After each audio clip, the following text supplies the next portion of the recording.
Dahil nakuha niya, tabagot mo, be. Unsa man mo video? Mana. Wala ka makuha sa madaling paraan. Pero dito muna ako, tas kunti-kunting kusnit-kusnit lang, ganyan-ganyan. Dinamihan ko na talaga to kasi pag marami to mamaya, hanggang mamayang dinner na to.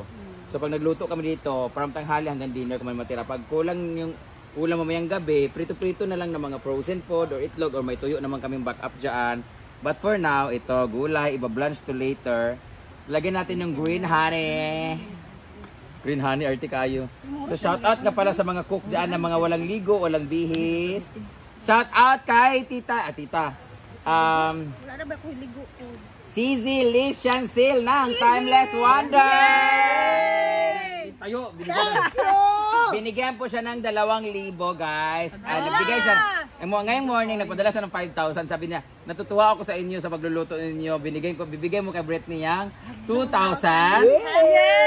Tapos akin naman yung 2,000. Tapos alam niyo kung kanino yung 1,000. Para daw dun sa videographer na umakyat sa puno. Tapos, ang nakita niya sa picture kasi hindi naman kayo nag-picture ng si Janelle yung nasa taas. Walang picture sa akin. Ang na-post kong picture is ibigay mo yun sa bata na nagkakameraman kasi natutuwa ako sa inyo. So, ibibigay ko yung 1,000 sa kanilang dalawa ni Janelle kasi si Janelle yung asawa ni Ivy ay siya na talaga yung photographer ko ngayon, videographer. Ngayong linggo na ito, ang evaluation pa niya ngayong linggo, pwede pa siya bumagsak next week. Trial pa di ay. So, siya po ang laging nagbibideo sa akin for today's video. Medyo gumaan-gaan ang aking trabaho, pero may sahod po siya dito daily po. On a daily basis po tayo. And then, siya nag-video din dito sa taas. Para kung makita nyo po, meron kaming top shot. May drone din kami, lilipad na rin po yan sila. Ha? Ha? Oo, kaya mag-late naman siya guys. Meron siya tayo minus 100 per hour. Per hour minus 100 po siya. Kahapon na late siya ng 30 minutes. So meron minus po siya ng 50 pesos. Dabi kung late siya 5 hours. 100 na lang yung ano niya, sahod niya. Kaya mag-anak man sila ni Ivy. At saka magsasabi naman yung mga mang-bash-bash dyan guys. Kasi bakit andito daw lagi ang asawa na. Siyempre, andito si Ivy. Trabaho nila na nandito. So ihatid din niya. Si Rhea Pilingera naman, walang asawa niya dito kasi naghahabal-habal driver po. Tapos binabantayan din yung anak nila na nag-aaral. Yung anak naman na ni Ivy ay pinapabantayan naman nila sa nanay nila. Siyempre, bibigyan din nila ng allowance yung nanay na nagbabantay. Kasi siyempre, hindi biro yung magbabantay na yung manugang or yung magbabantay siya ng apo niya, no? So sa mga nagsasabi dyan na dapat magtrabaho kayo, huwag kayo umasa sa vlogging.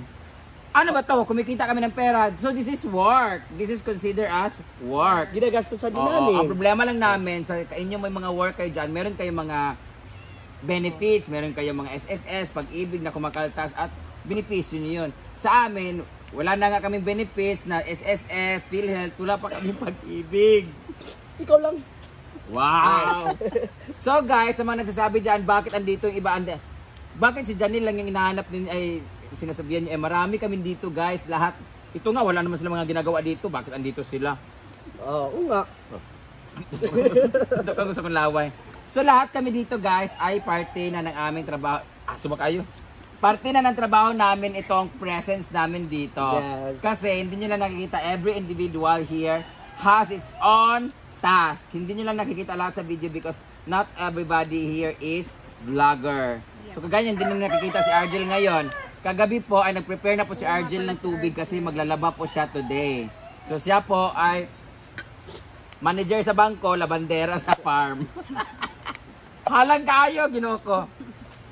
So lahat kami dito ay meron po kami kanya-kanya or individual task and responsibility. Kagaya niyan si Rhea, andito, nagluluto naman siya. Si Simple Amore naman, assist naman siya. Si Brit naman, assistant ko. Pero, wala talaga. Lahat kami talaga dito ay, si Bating nga, tulog si Bating ngayon. Pero later, pag gising ni Bating, ang gagawin pa ni Bating, magyayaw-yaw lang siya guys. Yun lang yung trabaho niya, magyayaw-yaw. Tapos, siya po, si Bating po, hindi na po siya Bating-ting, siya na po si Yaya Bating. Siya na po ang bagong yaya ni Chuchay. Ayan, kagayan si Gigilo, lakaw-lakaw kasi walang customer. Kung walang customer guys, magtungit na sila dyan guys. So, papalapad lang na mukha. O, di ba? O, lamo. Manghugas sa plato, buntag ka. Wala naghugas o gabi eh. O. Anong dugay makamugod tubig? Oh, muna sila diha. Oh, di ba? Kasab eh. Muna yon. So lahat makikita nyo dito sa farm guys, lahat din sila palaboy-laboy kami lahat dito guys, pero meron kaming ginagawa, hindi lang lahat naka-video. Pero kung gusto nyo makita lahat, ibibigay ko pa yon ng access ng CCTV. Meron pa kagabing gumapang na buaya, nasa A2, Yes. may gumagapang na baklang tabugi. Ayan. Asa na ba yun? So, lahat kami dito ay, Ayun. everybody has its own access when it comes to vlogging. So sa lahat ng mga nagtatanong dyan, para to clear your minds, Tingnan nyo sa my lahat day. kami dito ay may pakinabang, may trabaho po kami dito. And there's nothing wrong kung hindi po videographer si Daniel sa akin. Siya po ay nag-a-assist kay Ivy, siya din editor ni Ivy. So ano naman ngayon kung kumakain naman sila dito? Eh nakikinabang din naman ako sa vlog nila kasi nabibideo ako sa kanila, nangihingi ako ng pictures. Kaya tinatawag dito na collaboration! Ibig sabihin, tulong-tulong! Testimonay mo. Sorry. Talahig ta. Kabuisit ako sa inyo. Ibutan na ng cauliflower. Wala pa na. Wow. Slice na natin. So, yan ang tinatawag na collaboration. We help each other by collaborating each other. Okay? So, kung nakita nyo, para pareho kami ng vlog. Sapa manok! Ihawon ta karon. Kung nakikita nyo, pareho kami ng vlog, mas mabuti na yung at least meron kaming ginagawang vlog kahit pare-pareho kami. Nag-e-effort naman kami pare-pareho. Kaysa naman doon sa nanonood lang ng video, tapos sinisave yung video, dina-download, tapos ginagawa ng reaction, tingnan nyo itong video na to guys. May kumakain ng tae. Tapos content nagla kami, effort namin to, no? So, if you are telling us na maghanap ng trabaho, well, vlogging is a work. We are self-employed. At nagbabayad din kami ng tax. Tara, kape, Slim Natura. Tax namin. Ang mahal. Pang international. Lakon ko. Dito, tinuog ba? Yan, lakon ko guys. Ang Victoria. Ito ba? Wala kang makuha sa madaling paraan. Lahat ng meron ako ngayon, naging 5 million ako followers, naging brand damage ako, nakabili ako, meron. Lahat ng meron ako, pinaghirapan ko to. Pagod, pawis, kung pwede lang, pati dugo. Grabe lahat ginawa ko. Hindi ako yung tipong easy money na kukuha lang ako tapos ano. Ang aga-aga ko sa'yo, nadimonyo ka ha. Gusto niya guys, mag-vlog siya guys, sarili lang niya na ganyan, tapos upload ka agad. Sabi ko, sumali ka sa akin para meron kang video doon, para nakikita ka. Kaya sabihin nila, tamad-tamad, doon sa ba na di ka kasali, nakikikuha lang ng video. Hindi. Kaya mo sila, pwede ko naman gawin to. Sasali sila. Kasi pagod-pagod. Hindi ako maging brand damage ngayon kung hindi ako nagpagod. Naglabandera dati, naging illegal recruiter. Lahat, human trafficker. Hindi to direct na pag gising ko, mayaman ako kagad or brand damage ako kagad. Dahil nakuha niya pagpagod mo. Unsa ka ba na ni mo video? Kaya sa mga nanonood dyan, na mga akala nyo, pera lang ang habol, pera lang. Lahat tayo mukhang pera. Lahat natin kailangan ng pera. Pero huwag tayong umasa sa easy money. Kasi yung madali ang pera, madali lang yung mawala. Kasi nga, hindi mo masyadong pag-iisipan na paggastos. Waldasin kasi nga, madali mo lang nakuha sa hindi pahirap na bagay.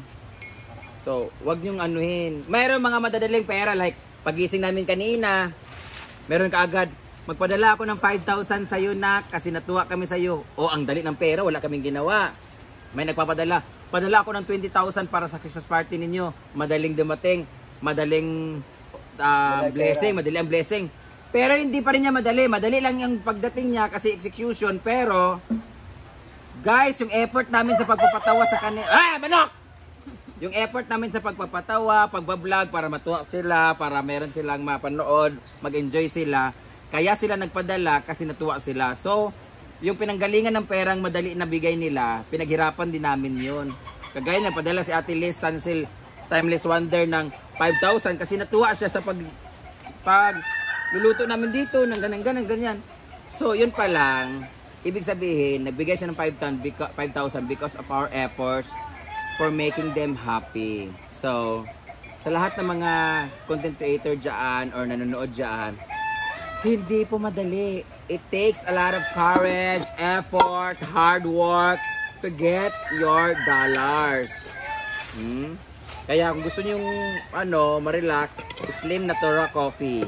Meron itong stevia na nagpapatamis dito at meron itong collagen at meron din itong tongkat ale, Amlodipine amlodipine for anti-high blood, and ampalaya para sa mga bitter followers. Hindi, lahat ng mga nanonood ngayon, be inspired to people na umaangat because of their hard work. Si Milmer akong naging... At huwag kayong mainggit at ma-insecure at huwag niyong ikumpara yung sarili ninyo sa ibang umaangat.